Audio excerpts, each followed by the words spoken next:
Welcome back, everyone, to the Noob Selling Options channel. So let's talk about Celsius. For years, this stock was an absolute rocket ship, but lately it feels like it's hit a brick wall. In this breakdown, we're going to figure out what's behind this massive sell-off. Then we're going to pull out a playbook from a legendary investor to see if there's a smart defensive way to play this. Let's get right into it. Here's how we're going to break it all down. First, we'll look at why the stock's been under so much pressure. Then we'll bring in the Peter Lynch framework and see how Celsius stacks up on his scorecard. After that, we'll calculate our own conservative fair value, use that to build a specific trade, and finally, wrap it all up with the big strategic takeaway. All right, first things first, let's really dig into this sell-off and understand just how much heat Celsius has been facing. Wow, just look at that number. Over the last 6 months, the stock has been absolutely hammered, down almost 50%. Folks, that's not just a small correction, that is a major haircut, which makes you wonder, what on earth just happened? Well, it really boils down to three things. The big catalyst was Costco rolling out its own Kirkland brand energy drink, a direct, cheaper competitor. That one piece of news sent a shockwave, leading to a bunch of analyst downgrades. And it all plays into this bigger theme in the beverage industry, which, unlike tech, is a brutal, hand-to-hand combat for shelf space. So, with all that fear and negative news swirling around, how do we find some clarity? Well, we can do that by using a simple, powerful framework from one of the investing GOATs, the one and only Peter Lynch.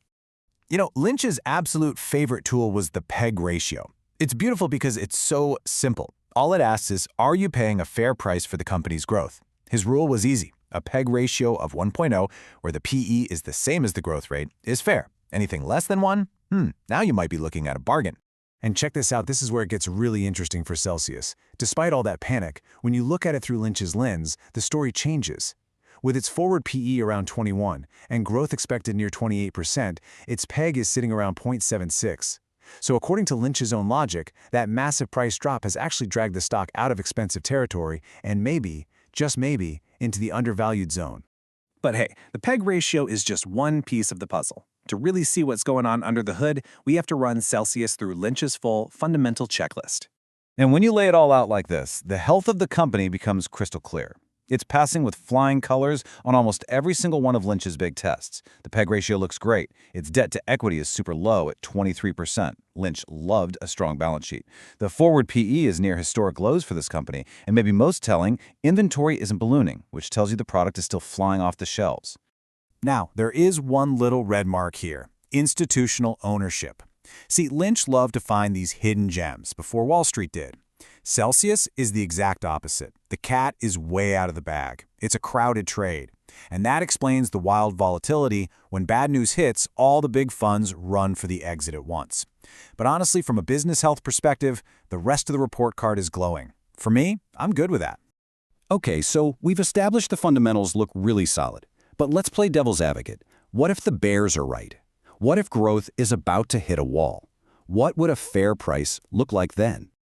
Let's really stress test this. We'll use Lynch's fair value PEG of 1, but for the growth rate, analysts are expecting 25% plus. We're going to throw that out the window and slash it way down to a much more modest 15%.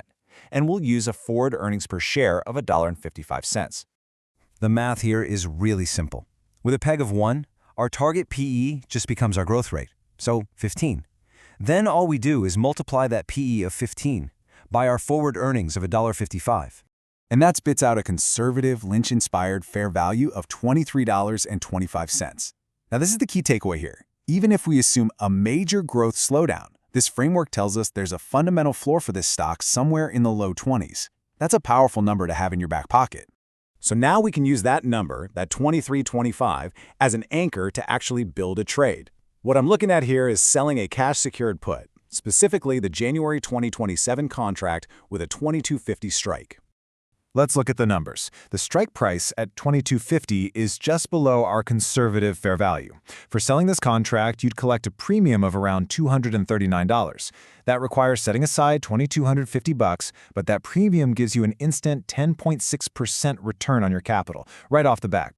But right here, this is the most important number on the screen.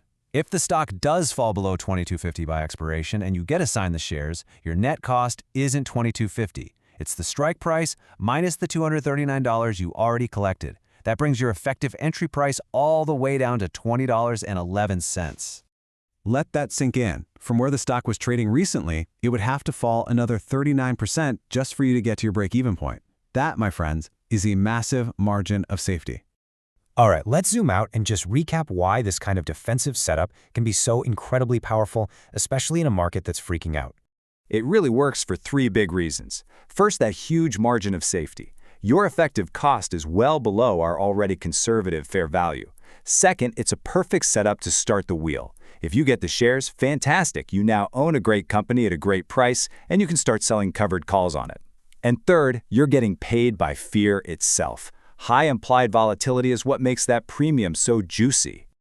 To put it simply, you are letting the markets panic, that high implied volatility, pay you an upfront yield of over 10% just for agreeing to buy a fundamentally sound company at a fantastic price. And so that really leaves us with one final strategic question to think about. What kind of investing fits your style? Is it collecting a solid double-digit yield with a huge safety net under you? Or is it chasing those faster but much riskier returns somewhere else? I really hope this methodical breakdown of Celsius was helpful. If you appreciate this kind of data-driven approach to finding defensive trades, do me a favor, smash that like button and make sure you're subscribed for more deep dives. Thanks so much for watching.